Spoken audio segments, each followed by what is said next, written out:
जय सिया राम आपने बोला, मैं इस पर भी चर्चा करूंगा आगे, लेकिन फिलहाल मैं शुरुआत करना चाहूंगा दिनेश शर्मा जी के विभाग के साथ। सर ये प्लीज आपका माइक है।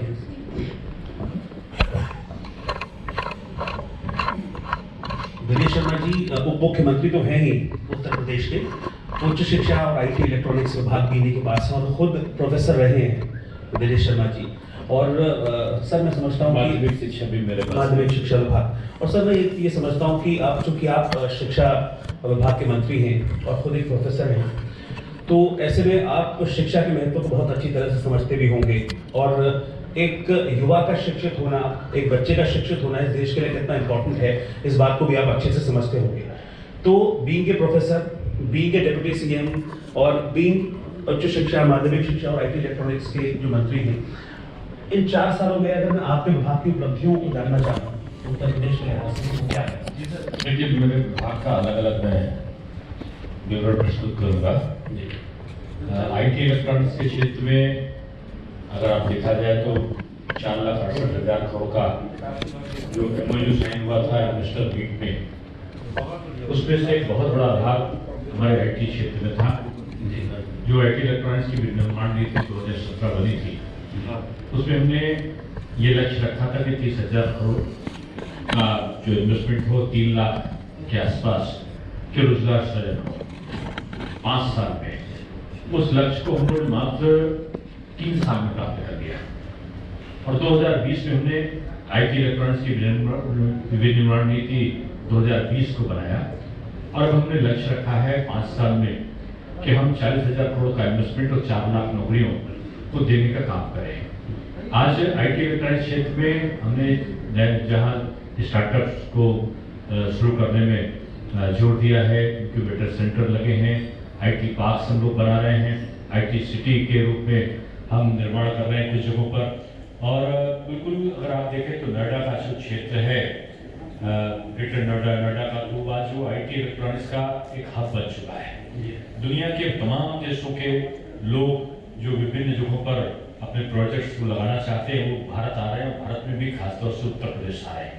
आज अगर जितना मोबाइल का प्रोडक्शन हो रहा है पूरे भारतवर्ष में, तो 70% से ऊपर, मैं उसको कम बता रहा हूँ क्योंकि इससे कहीं ज़्यादा का उत्पादन आज केवल अकेले उत्तर प्रदेश में हो रहा है। जी, आज उत्तर प्रदेश में जो सबसे पहले डाटा सेंटर है, पूरे भारत का सबसे बड़ा डाटा सेंटर पहली बार है, वो हमारे उत्तर प्रदेश में लगा है। अभी हम लोगों ने पिछले महीने उसका उद्घाटन कोरोना के संक्रमण काल में भी किया है। आज चाइना के कोरोना संक्रमण काल से चाइना की तमाम जो औद्योगिक इकाइयाँ थी वो वहाँ से छोड़कर गई, वो वियतनाम नहीं गई, वो कोरिया नहीं गई, वो भारत आई और भारत में भी उत्तर प्रदेश में आई। आज 5,000 करोड़ का इन्वेस्टमेंट की एक अभी कुछ दिन पहले मोबाइल का इक्विपमेंट बनाने वाली कंपनी ने हमारे वहाँ पर एग्रीमेंट किया है, उसको हमने अनुमति दी है। ऐसी कई कंपनी हमारे वहाँ पर आई हैं। ये तो आईटी क्षेत्र का विवरण था। लखनऊ में भी हम लोग नादरगंज में आईटी सिटी का निर्माण कर रहे हैं। जी मंत्री जी, एक एक करके सेक्टर्स की अगर हम बात करें, और चूंकि आपने उपलब्धियों की बात की है, आईटी सेक्टर और शिक्षा के क्षेत्र की हम बात कर रहे हैं, और शिक्षा का सीधा जुड़ाव रोजगार से होता है। कोविड के वक्त हमने बहुत सारी चुनौतियां पूरे देश में, उत्तर प्रदेश में भी झेली, और अब उसके बाद अर्थव्यवस्था को बढ़ाने की कोशिश हो रही है कई चुनौतियों के बीच में। रोजगार को लेकर कोविड के बाद क्या कुछ कदम उठाए गए हैं उत्तर प्रदेश की सरकार की ओर से? क्योंकि एक सेंटिमेंट बना हुआ है पूरे देश में कि कोविड के बाद बेरोजगारी बहुत बढ़ी है और अब सरकारों को इसके लिए आगे आना चाहिए। बहुत तेजी के साथ में जो माननीय मुख्यमंत्री जी की नीतियाँ थी, उत्तर प्रदेश में औद्योगिकरण की प्रक्रिया बड़ी तेजी से लागू हुई। इंफ्रास्ट्रक्चर पर हमने बहुत जोर दिया, चाहे आप पूर्वांचल एक्सप्रेसवे देख लो, गंगा एक्सप्रेसवे देख लो, बुंदेलखंड एक्सप्रेसवे देख लो, आप यहाँ पर डिफेंस कॉरिडोर का निर्माण बुंदेलखंड में हो रहा है वो देख लो, आप चाहे गोरखपुर लिंक रोड या लखनऊ लिंक रोड देख लें, चाहे 19 हवाई अड्डों का जो निर्माण की प्रक्रिया चल रही, 5 को अंतर्राष्ट्रीय हम कर रहे हैं। एशिया का सबसे बड़ा हवाई अड्डा हम जेवर में बना रहे हैं। ये ऐसे कार्य हैं जिनकी तुलना अगर हम करें तो कल्पना से बाहर है कि उत्तर प्रदेश में 4 साल में कोई सरकार ऐसा काम कर सकती है। शिक्षा के क्षेत्र में अगर आप देखें तो शिक्षा के क्षेत्र में हम लोग जब आए थे तो नकल एक व्यवसाय बन गया था, अपराध एक व्यवसाय बन गया था। हमारे यहाँ के सत्र अनियमित थे जब परीक्षाएं होने जाती थी तो पुलिस कितनी होती थी, इतनी ड्यूटी होती थी कि लाठीचार्ज गोली तक चलाना पड़ता था, लेकिन नकल जो माफिया थे, शिक्षा माफिया थे, उनका आधिपत्य था। परीक्षा सेंटरों में के निर्माण में लाखों रुपए का धन की वसूली की जाती थी। पता चलता था कि जब एग्जाम हो रहे हैं तो कई सैकड़ों लोग गिरफ्तार किए जाते थे। हमने आते ही परीक्षा में शुचिता रखी। पाठ्यक्रम आजादी के बाद पहली बार माध्यमिक शिक्षा में हमने पाठ्यक्रम को परिवर्तित करके एनसीईआरटी का पैटर्न लागू किया। पाठ्य पुस्तकें जो 20 साल पहले जिस दाम पे मिलते थे वो हमारे पास उस दाम पे हमारी पाठ्य पुस्तकें उपलब्ध हैं। पाठ्यक्रम को हमने रोजगार पर किया, व्यवसाय पर किया। उसके बाद हमने जो पढ़ाने के दिन हैं वो हमने तय किए और 10 महीने पहले हमने अपना जो एजेंडा था उसको जाहिर कर दिया, कितने दिन कहाँ पर कैसे पढ़ाई होगी, कौन सब्जेक्ट की कितने दिनों में क्या पढ़ाया जाएगा और परीक्षा किस तारीख को शुरू होगी, किस तारीख को समाप्त होगी और किस तारीख को रिजल्ट निकलेगा। यहाँ तक का 10 महीने पहले अनाउंसमेंट। और उसके बाद हमने सीसीटी कैमरे लगाए, इंफ्रास्ट्रक्चर को ठीक कराया, बाउंड्री वॉल जितने थे विद्यालय में वो हों इसको अनिवार्य किया। और उसके बाद परीक्षा केंद्रों का जो वो है उसको बनाने का क्रम उसको ऑनलाइन किया। लेकिन मंत्री जी ये तमाम उपलब्धियां आपने गिनवाई, लेकिन एक तस्वीर भूले नहीं भूलती है और इसका जिक्र मैं यहाँ पर इसलिए करना चाहती हूँ क्योंकि कोरोना काल के बाद हम पहली बार एक दूसरे के सामने बैठकर मंच शेयर कर रहे हैं और बातचीत कर रहे हैं, एक दूसरे से मुखातिब हैं। लेकिन कोरोना काल में प्रवासी मजदूरों का अपने अपने घरों में लौटना वो हमने देखा और उस तस्वीर का जब भी जिक्र होगा तब सवाल जरूर पूछा जाएगा कि आखिर क्यों रोजगार की दिशा में आज भी हम उतना आगे नहीं बढ़ पाए हैं जितना बढ़ा जाना चाहिए था। उत्तर प्रदेश में या बिहार में ये पूछा जाने लगा कि आखिर अभी तक उसी शख्स के गांव में या फिर अपने शहर में, छोटे शहरों में हम क्यों नहीं रोजगार की व्यवस्था कर पाए हैं। क्या यहाँ से आपको लगता है कि आगे बढ़ पाएंगे हम और कहाँ तक आगे बढ़ेंगे? मुझको लगता है कि इसका अगर आप विश्लेषण करेंगे तो सही आंकड़े पर पहुंच जाएंगे। 1,18,000 मनरेगा मजदूर श्रमिकों को हम लोगों ने रोजगार दिया है कोरोना संक्रमण काल में। 42 लाख जो श्रमिक थे उनको हम लोगों ने उनकी यथास्थान पर पहुंचाया, उनकी चिकित्सा की व्यवस्था की, उनकी स्क्रीनिंग की व्यवस्था की, उनको 15 दिनों का राशन हम लोगों ने किट के रूप में कई बार फ्री में दिया। 1,000 रुपए उनके खातों में अलग से हमने डाला। उनको क्वारंटाइन कराने का, उनके भोजन की व्यवस्था का, उनको ले जाने फ्री में ले जाने का, छोड़ने का, ये सारा व्यवस्था अगर भारतवर्ष में कोई प्रदेश कर पाया तो अकेला उत्तर प्रदेश था जिसने अपने बल पर इतनी सारी चीजों को किया। और उनकी हमने स्केलिंग किया। स्केलिंग करने के बाद जो जहाँ पर रोजगार में जा सकते थे, कोई कारपेंटर में जा सकता था तो संबंधित जो बिल्डर्स थे उनके पास उसको भेजने का काम, जो मनरेगा का श्रमिक का कार्य कर सकते थे उनको उसमें भेजने का काम, जो छोटे छोटे रोजगारों से जहाँ जुड़े थे उनको वहाँ पर भेजने का काम हमने बड़े स्तर पर किया है।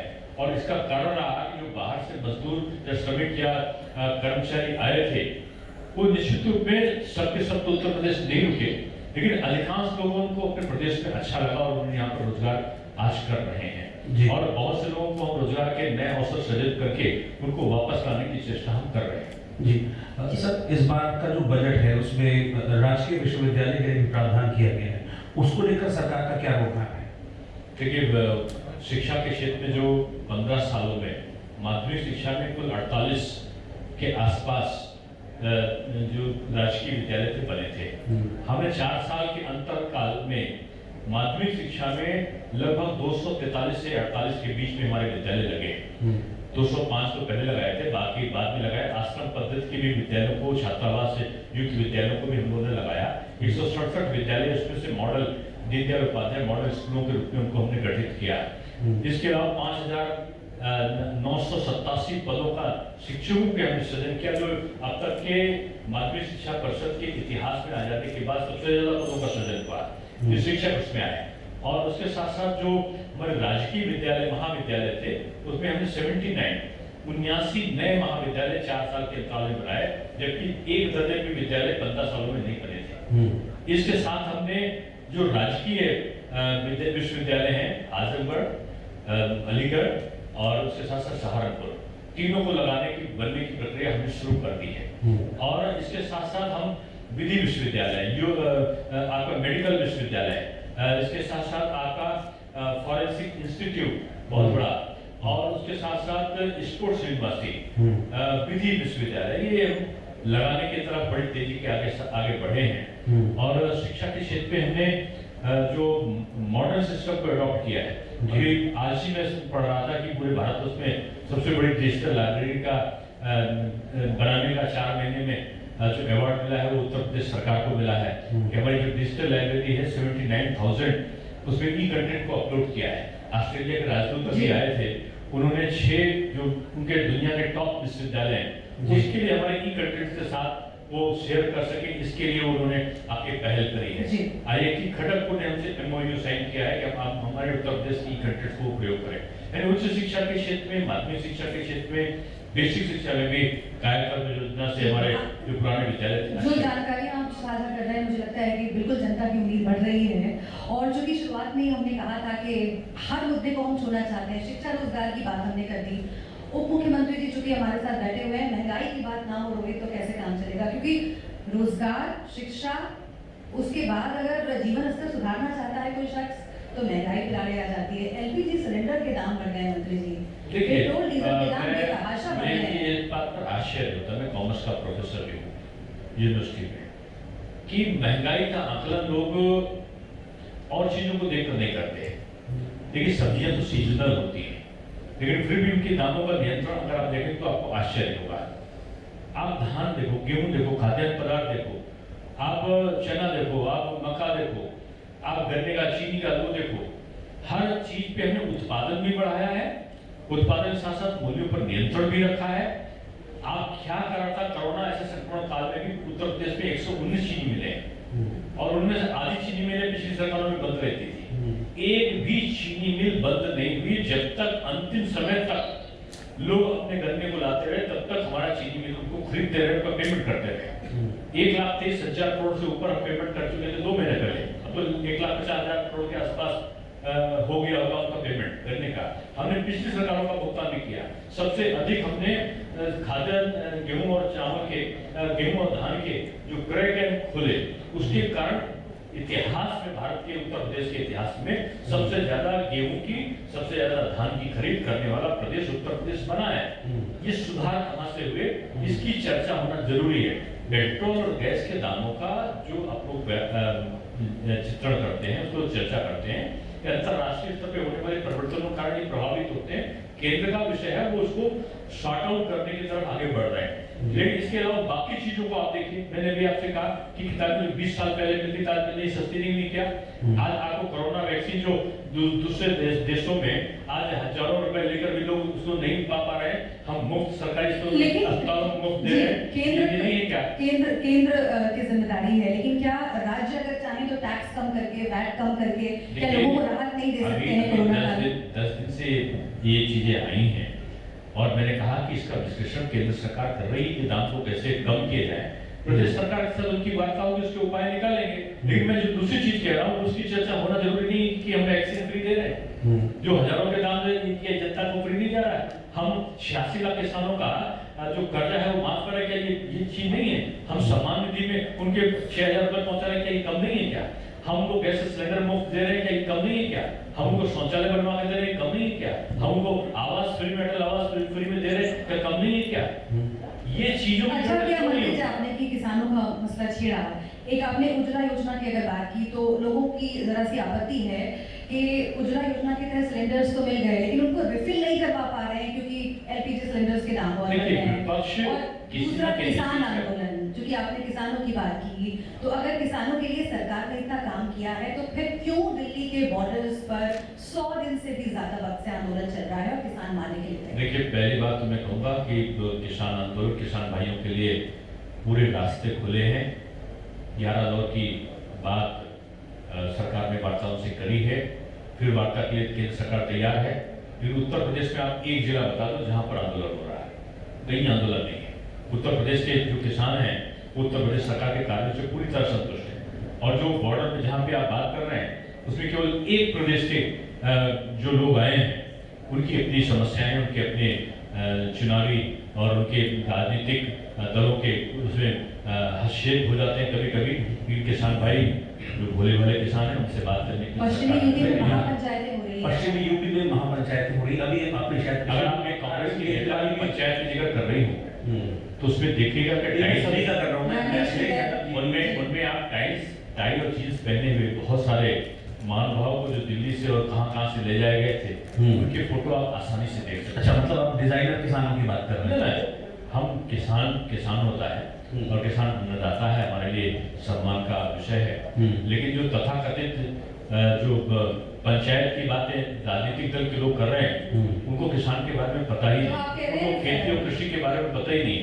वो जो हवा में बैठकर जो धरातल पे जाने के बजाय ट्वीट के आधार पर राजनीति करते हैं। जो जब चुनाव आता है तो चुनाव में वो जो चुनावी पर्यटन यात्रा पर निकल जाते हैं, कहीं स्नान करते हैं, कहीं भगवान के पास जाते हैं, तो कहीं नौका चलाते हैं।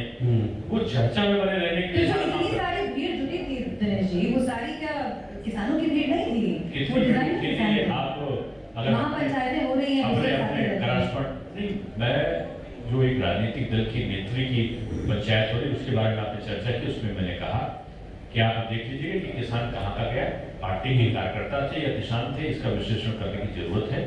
किसान माननीय मुख्यमंत्री जी से किसान नेता उत्तर प्रदेश के आके मिले थे, उनकी सारी समस्याओं को उन्होंने प्रसन्नता भी व्यक्त करी कि उनका गन्ने का बकाया का भुगतान हो गया, उनकी धान की खरीद हो गई, उनकी गेहूं की खरीद हो गई, उनको 18 से 22 घंटे बिजली मिल रही है, उनके वहाँ खाद की समस्या नहीं है, उनको सिंचाई की समस्या नहीं है, उनके वहाँ पर हर चीज के जो उपलब्ध है, बीज खाद की सब कुछ उपलब्ध है।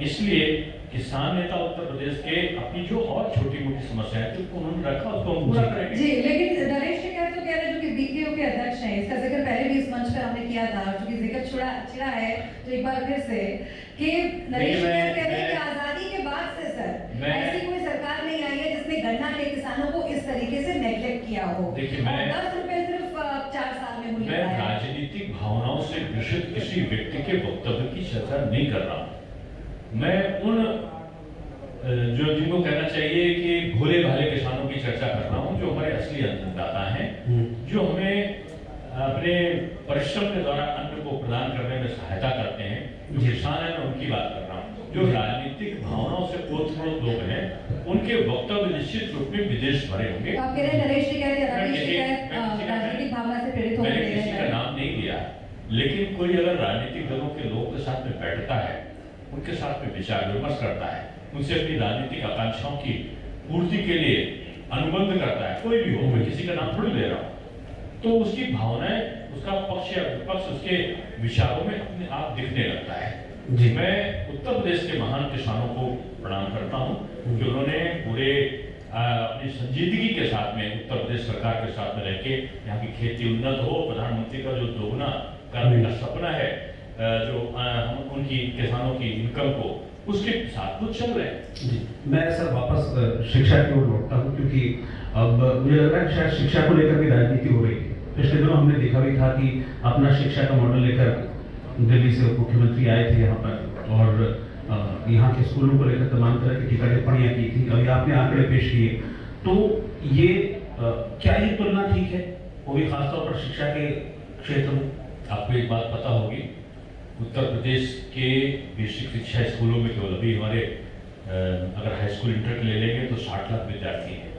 अगर बेसिक शिक्षा में पढ़ने वाले बच्चों की संख्या ले लेंगे तो 1.5 करोड़ है, और उससे ऊपर जो है हमारे छठे से लेकर और 11th और 9th इसमें 8th में बच्चे हैं। जितने बच्चे हमारे वहाँ पढ़ रहे हैं उतनी पूरे दिल्ली की आबादी है। मैंने इसीलिए पूछा कि तुलना ठीक और है? वहाँ पे 2 विद्यालयों को अगर दिखा के आप कोई पूरा मॉडल पूरे देश का, जहाँ पर लाखों, उत्तर प्रदेश में आप आओ, लाखों विद्यालय हैं, लाखों के लाख शिक्षक हैं, और उनके बीच में हम नकल विहीन परीक्षा संपादित कर रहे हैं। हमने सारे विद्यालयों का इंफ्रास्ट्रक्चर ठीक करने का काम किया है। हम जो संस्कृत विद्यालय भी हैं उनको भी ठीक करने जा रहे हैं।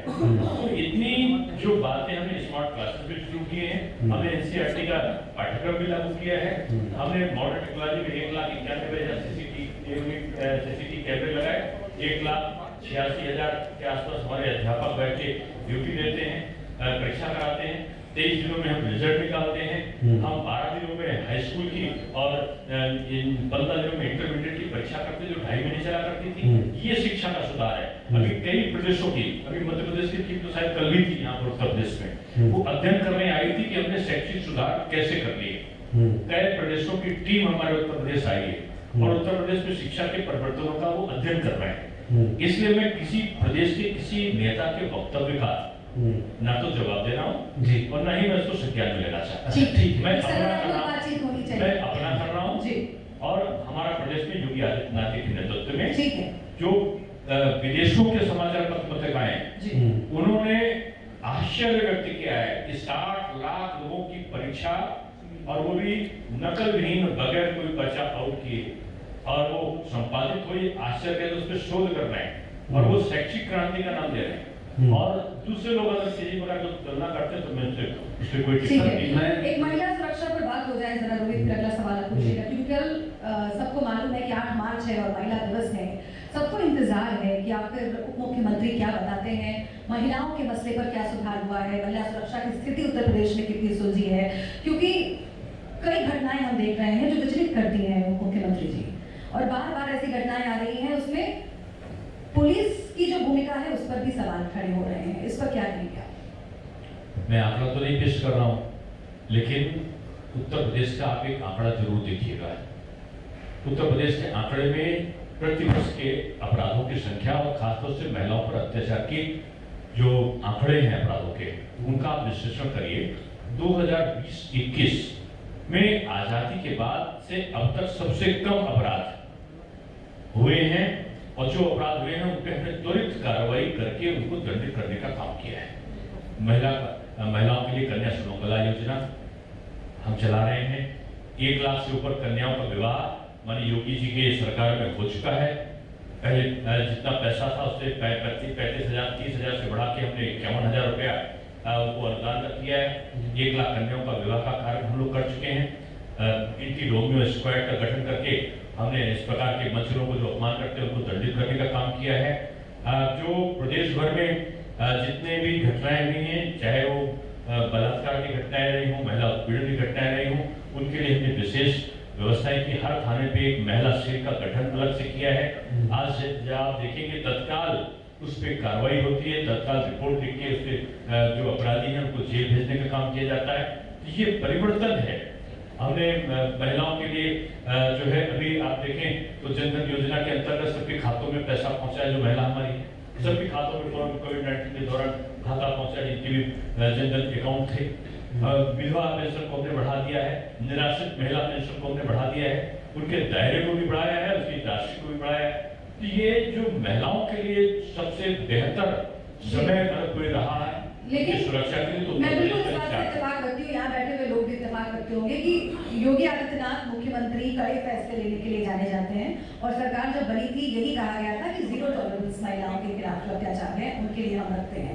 आपने तमाम कदम गिनाए और बहुत साधुवाद करना चाहती हूँ मैं कि इतने सारे कदम उत्तर प्रदेश में महिलाओं की सुरक्षा के लिए उठाए गए लेकिन उसके बावजूद उप मुख्यमंत्री जी क्यों घटनाएं नहीं रुक रही हैं बलात्कार की घटनाएं छेड़खानी की घटनाएं आखिर क्यों नहीं रुक रही हैं आज भी क्यों उत्तर प्रदेश में महिलाएं स्वच्छंदता से विचरण करने में डर रही हैं देखिए ये डर क्यों नहीं कम आपका प्रश्न अपने आप में उत्तर देता है इतना बड़ा प्रदेश है इसमें हम निरंतर घटनाएं कम हों इसके लिए प्रयत्नशील हैं ना हो बिल्कुल ये हमारी सदिच्छा है लेकिन हम इस प्रकार का दावा नहीं कर सकते कि हम एकदम से पूरा सब निर्मूल कर देंगे हाँ होगा एकदम से सब निर्मूल होगा धीरे धीरे हम जिस गति से जिस तेजी के साथ में इस प्रकार के कुकृत्य करने वालों को दंडित करने का अभियान चला रहे हैं निश्चित रूप में हम अपने गंतव्य तक पहुंचेंगे तो मैं वापस आपके डिपार्टमेंट पर आ रहा हूँ शिक्षा पर क्योंकि अभी नई शिक्षा नीति का भी ऐलान हुआ है तो उसको लेकर क्या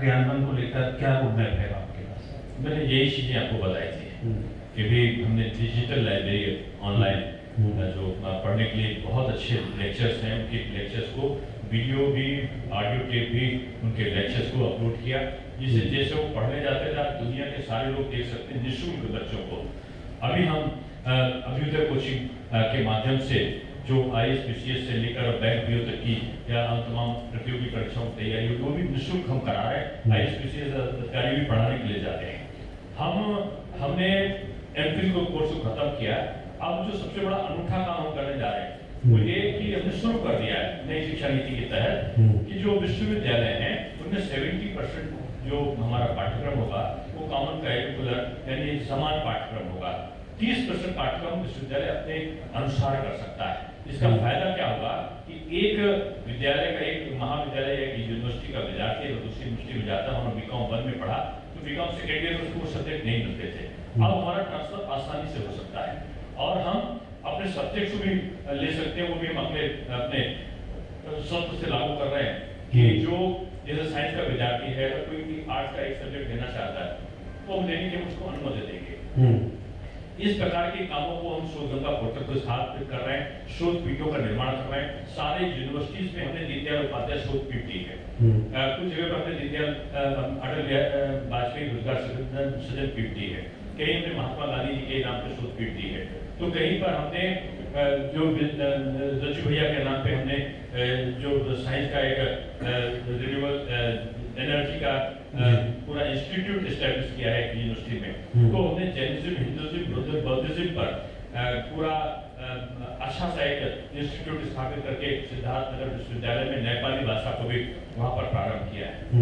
लखनऊ में हमने भाषा विश्वविद्यालय कर दिया, उसमें विभिन्न भाषाओं का, देशी विदेशी भाषाओं का ज्ञान होगा, जो हमारा कॉलेज मोइनुद्दीन चिश्ती भाषा विश्वविद्यालय है। तो हर जगह हमने सारे विश्वविद्यालयों को हमने MOU साइन किया है स्मॉल स्केल इंडस्ट्री के साथ में। हम उसको रोजगार परक शिक्षा देंगे, पढ़ते पढ़ते वो किसी न किसी व्यवसाय को करने में निपुण हो जाए, इसकी व्यवस्था भी। बहुत सारे प्रयोग कोरोना काल में भी हुए हैं दिनेश जी, और चुनौती जब आती है तो कई सारे नए रास्ते भी खोलती है। अब जब स्कूल खुलने लगे हैं, कॉलेजेस खुलने लगे हैं, परीक्षाएं होंगी, कोरोना काल में क्या सिखाया है और क्या नए प्रयोग करने जा रही है सरकार जब फिर से एक बार स्कूल खुले? 22 मार्च के आसपास जब कोरोना के संक्रमण के कारण लॉकडाउन करना पड़ा तो विद्यार्थियों के लिए सबसे बुरा समय था कि वो स्कूल जाना उनका बंद हो गया और हम लोग के सामने एक चुनौती आई कि जिस मुश्किल से हम लोगों ने 4 साल में जो हमारा सत्र था उसको हमने नियमित किया था और एक स्मूथली जो कहते हैं पढ़ाई चरम सीमा पर पहुंच रहे थे, उसमें बाधा दिखाई पड़ी। इसका विकल्प हम लोगों ने खोजा और हमने ऑनलाइन की चीज को स्वयं प्रभा चैनल के माध्यम से, ई गंगा पोर्टल के माध्यम से, हमने दूरदर्शन के माध्यम से, हमने व्हाट्सएप ग्रुप को बनाकर, हमने इंटरनेट के माध्यम से, हमने ऑनलाइन जो अभी जैसे मैंने बताया इंटरनेट के माध्यम से, डिजिटल लाइब्रेरी के माध्यम से हमने पठन पाठन को जैसे ऑफलाइन में पढ़ाया जाता था वही सब्जेक्ट को ऑनलाइन पढ़ाने की व्यवस्था को किया और बच्चों ने सहज स्वीकार कर लिया। विद्यार्थियों, चाहे वो छोटे बच्चे रहे हों और चाहे वो पढ़ने वाले डिग्री कॉलेज के और विश्वविद्यालय के बच्चे रहे हों, विद्यार्थी रहे हों, सबने इसको सहज स्वीकारा और बड़ी अनवरत चलने वाली ये जो ऑनलाइन एजुकेशन की सफलतम चरम बिंदुओं को उत्तर प्रदेश में इसने प्राप्त किया। अब हमने विद्यालय सबसे पहले खोले, विद्यालयों में हमने कोविड-19 का जो गाइडलाइंस इसको लागू किया। हमने कोविड-19 के दौरान 23 दिनों में कॉपी को चेक कराकर 60 लाख बच्चों के परीक्षा परिणाम को भी घोषित किया और रिजल्ट आने के बाद हमारा प्रवेश कार्य भी बाधित नहीं हुआ, ऑनलाइन प्रवेश कार्य भी कराया। यानी कोविड-19 से एक तरफ संघर्ष था तो दूसरी तरफ सत्य को निमित्तीकरण करने के प्रयास थे और उस प्रयास में हम सफल बने।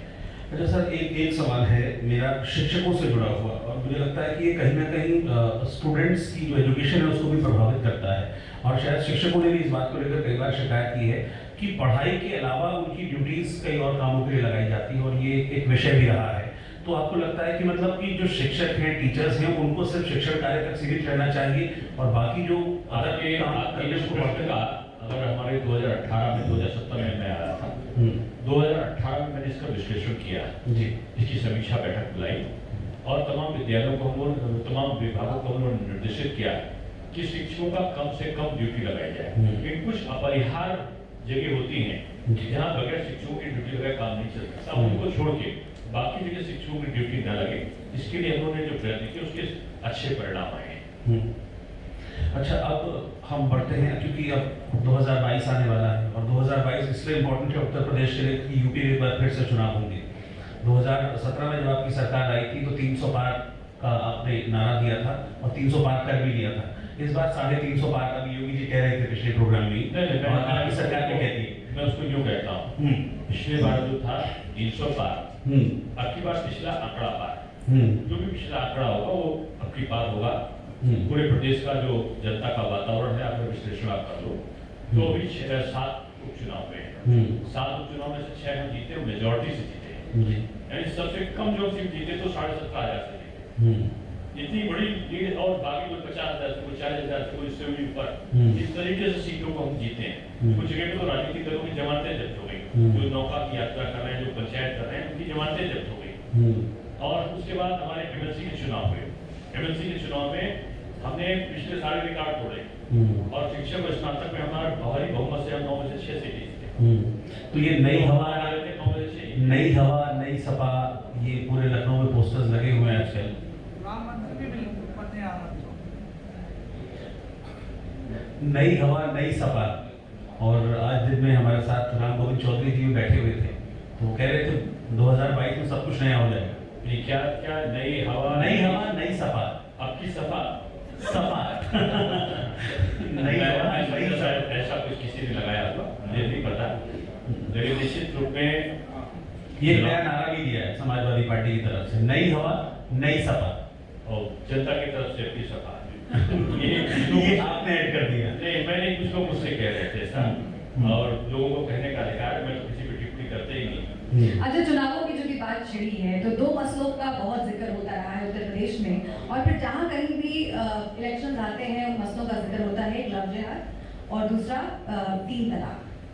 लेकिन आपके विरोधियों का कहना है कि इन मसलों को इसलिए उठाया जाता है ताकि वोट लिया जा सके, ये राजनीतिक मसले ज्यादा हैं और लोगों के विकास से इसका जुड़ाव, इसका लेना देना कम है।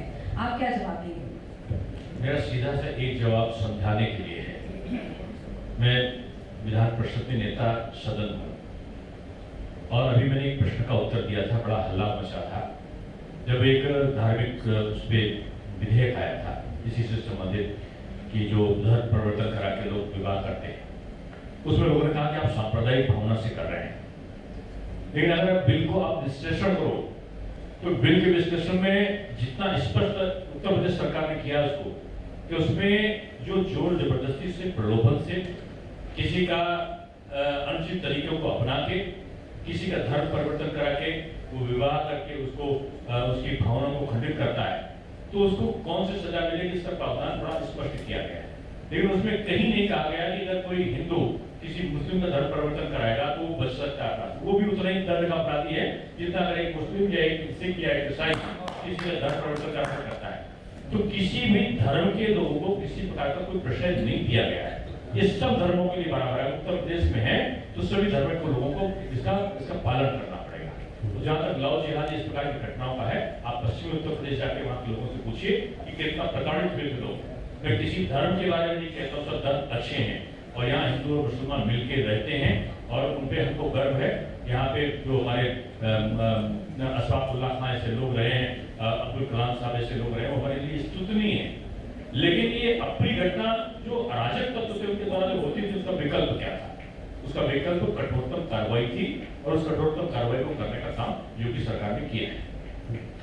मैं एक चीज और आपसे समझना चाह रहा हूँ कि अभी जैसे किसान आंदोलन चल भी रहा है, 102 दिन हो गए हैं किसान आंदोलन को, आपको लगता है कि इसका कोई असर पड़ेगा यूपी के विधानसभा चुनाव पर? क्योंकि लगातार हम देख रहे हैं किसान नेता जो है, चाहे वो गुरनाम सिंह चढ़ूनी हो, चाहे राकेश टिकैत हो, चाहे दर्शन पाल हो, अब तो वो कह रहे हैं कि अब हम सिर्फ यूपी नहीं, हम बंगाल भी जाएंगे, हम हर जगह जहाँ बीजेपी चुनाव लड़ रही है हर जगह जाएंगे और कहेंगे कि बीजेपी को वोट मत।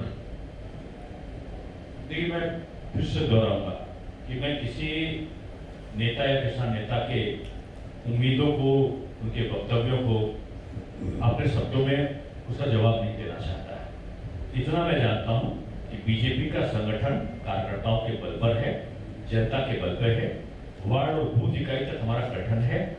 हम किसानों के हितों के लिए काम कर रहे हैं, ये किसान भाई बहुत अच्छी तरह से जानते हैं और उनका अपार स्नेह, प्यार और समर्थन हमारे साथ में है। और इसका असर आपको मैंने उदाहरण देके बताया कि चुनाव में दिखा है। और अगर आप किसी भी और प्रदेश में आप बता दीजिए कि एक छोटा सा भी आंदोलन दिखाई पड़ा हो कहीं पे। ये बॉर्डर की जो आप बात कर रहे हैं, बॉर्डर में भी कौन लोग हैं, क्या कर रहे हैं? कुछ जो अच्छे किसान भाई हैं, जो किसान नेता, कुछ लोग हैं वो चाहते हैं कि चुनाव तक चलता रहे। कुछ लोग किसान आंदोलन को दूसरी तरफ को बढ़ने का सपना देख रहे हैं, वो सफल नहीं होने वाले। उनकी राजनीतिक आकांक्षाएं पूरी नहीं होने वाली क्योंकि हिंदुस्तान का किसान बहुत समझदार है। यानी कि आप कह रहे हैं कि जो लोग उनको वहां लेकर आ रहे हैं दिल्ली के बॉर्डर्स पर वो किसान नहीं है, लेकिन जो बैठे हुए हैं लगातार वो किसान है। मैंने इतना कहा है, जो भी किसान है सरकार उनके साथ है। मोदी जी का सपना किसानों को मजबूत करना है, उनकी इनकम को दुगना करना है, उनकी कठिनाई और समस्याओं को दूर करना है। लेकिन जो राजनीतिक आकांक्षा लेके किसान भाइयों को दिग्भ्रमित करने का या उनको उनके आंदोलन को दूसरी रुख मोड़ने का सपना देख रहे हैं, उनका सपना पूरा नहीं होगा, क्योंकि विश्वास मोदी जी के और योगी जी के साथ है। ठीक, एक आखिरी सवाल आपसे, क्योंकि वक्त भी मुझे लगता है रोहित कम है अब हमारे पास, सर को भी जाना होगा।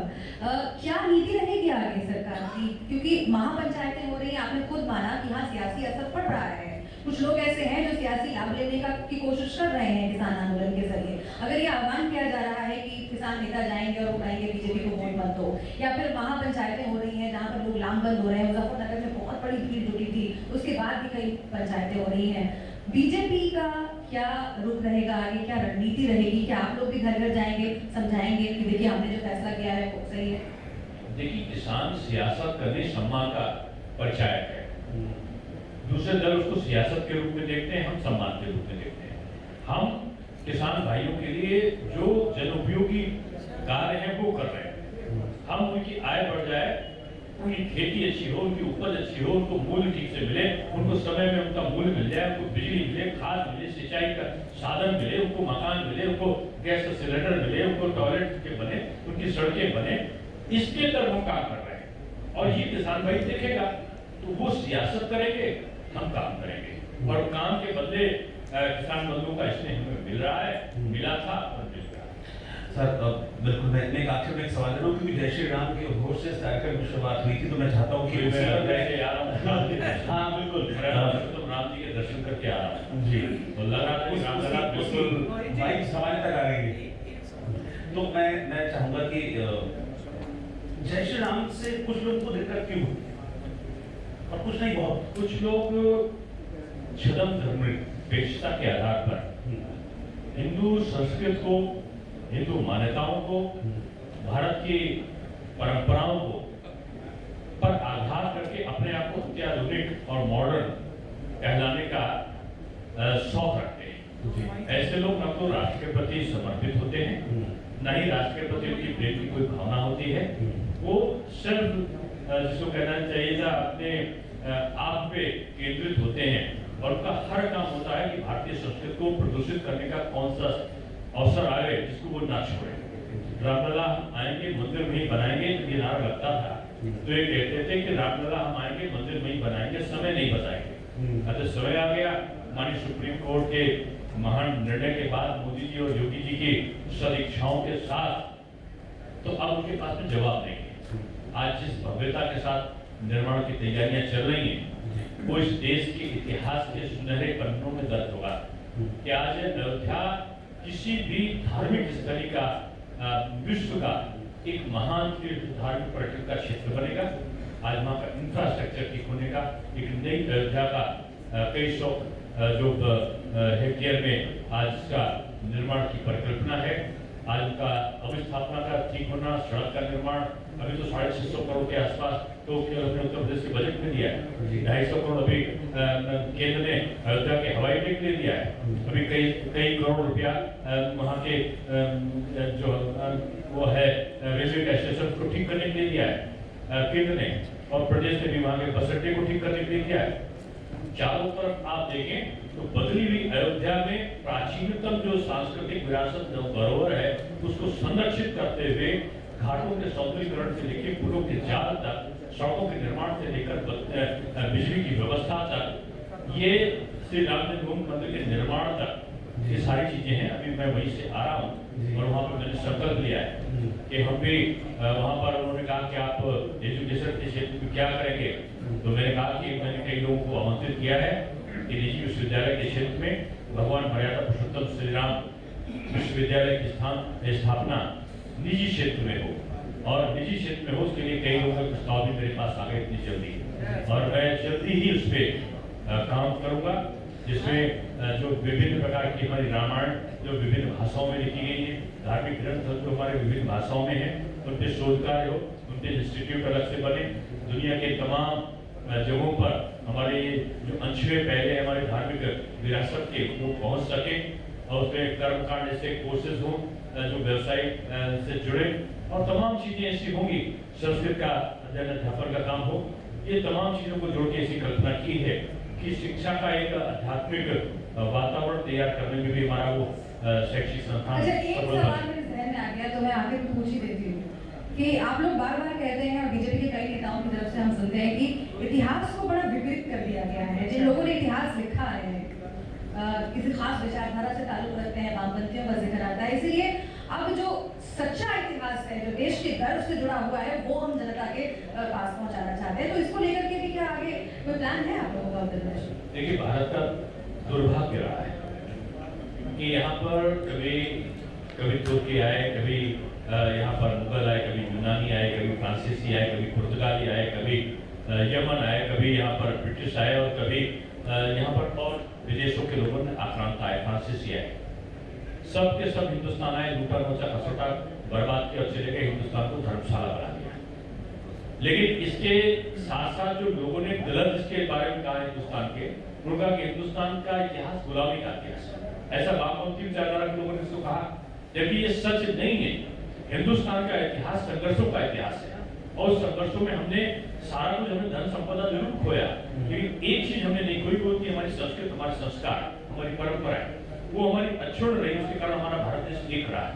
और उसमें दुर्भाग्य था कि भारत का इतिहास लिखने वाले लोग थे, ज्यादातर इतिहासकारों को आप 90 से 95% इतिहासकार ऐसा आप पाएंगे, कभी फायर ने अपनी यात्रा को लिखा, तो कभी औरंगजेब नामा में, कभी अकबरी नामा में उसका जिक्र आया, कभी किसी तुर्की विद्वान ने लिख दिया। इस प्रकार से भारत के इतिहास को गलत तरीके से लोगों ने बदलने वाले हैं और उस चीज की परंपरा को चलाते हुए वामपंथ की जो विचारधारा थी उसने भारत के इतिहास को गलत प्रस्तुतिकरण किया। हम महान परंपराओं को, ये देश महात्मा गांधी का है, चंद्रशेखर आजाद का है, सदत्त महाराणा प्रताप और वीर शिवाजी का है, उनकी वीर गाथाओं से हमको प्रेरणा लेने की आवश्यकता है, वो पढ़ाने का है। हम ये नहीं कह रहे कि हम गलत इतिहास पढ़ाएं, हमारे देश की जो वास्तविकता है वो हमारे आने वाली पीढ़ी को गौरवशाली परंपराओं के साथ देश को सुदृढ़ करने की मानसिकता तैयार करने के लिए आवश्यक है और वो होना चाहिए, उसके लिए हम काम कर रहे हैं। दिनेश शर्मा जी, बहुत बहुत शुक्रिया आपका कि आपने इतना समय निकाला और क्या शिक्षा का आप अब तक किया है और क्या आगे शिक्षा को लेकर रोडमैप है, इसके अलावा अलग अलग मुद्दों पर आपने हमसे बातचीत की, हमने विचार रखे। बहुत बहुत शुक्रिया आपका कि आपने ये मंच का हिस्सा बने, आपके वक्त निकाला। मेरे एक सवाल आप लेते हैं, एक सजा पर 1 मिनट बहुत देर आप इंतजार किया आपका, आप शिक्षा मंत्री आप सुनने के लिए, अगर आपकी आज्ञा हो बोलिए ना, बोलिए बगैर इसके मेरा आपसे आप इस पर प्रकाश डालिए मंत्री जी कि जो बच्चे हैं हमारे खड़े हुए जो बीटेक, एमटेक या पीएचडी किए होते हैं और अगर आपको कोई जॉब निकलता है, एम्प्लॉयमेंट प्योर के निकलता है, उसके लिए भी अप्लाई कर देते हैं, बीटेक, एमटेक, एमबीए को अप्लाई कर देते हैं। पीएचडी वाले बच्चे हैं, मैडम वो छोटा है, जो टेक्निकल एजुकेशन है बेसिकली, दे आल्सो मतलब वो भी अप्लाई कर एक लाइन में बताइए कि जो हाई स्टडी करने वाले लोग हैं वो भी छोटी पदों पर भर देते हैं, राशि के भर के नियुक्ति होते हैं, फिर वो उसमें काम नहीं करते। ये कहना चाहते हैं? नहीं, एजुकेशन की क्वालिटी ऐसी होनी चाहिए कि बीटेक, एमटेक और पीएचडी करने के बाद बच्चा अप्लाई नहीं करे पीएन के लिए। तो आपने मेरे शुरुआत में उस पर अगर ध्यान दिया हो, मैंने पहले कहा कि 4,68,000 करोड़ का हमने इन्वेस्टमेंट किया का MOU साइन किया और 3 लाख करोड़ उसमें से धरातल पे आए। हमारी जो यहाँ पे आधुनिक इकाइयां लग रही, निजी क्षेत्र में जो व्यवसाय बढ़ रहे हैं, सरकार ने 4,12,000 नौकरियां दी, तो उसके कारण लोगों को रोजगार मिलेगा, तो अब जो जिस योग होगा उसको इस योग में रोजगार के अवसर मिलेंगे। अब ये नहीं होगा, ये कम होगा, ये नहीं होगा तो नहीं कह सकता कि जो योग्यता परक लोग हैं उनको जब जॉब मिल जाएगा तो कम योग्यता वाली उसमें नहीं जाएगी। धन्यवाद। इजाजत के साथ हो गया भाई, सर एक केवल एक वो था, एक हमने जनहित याचिका दाखिल कर रखी माननीय उच्च न्यायालय में, उसमें हमने ये कहा था मई में कि कोरोना काल में गरीबों को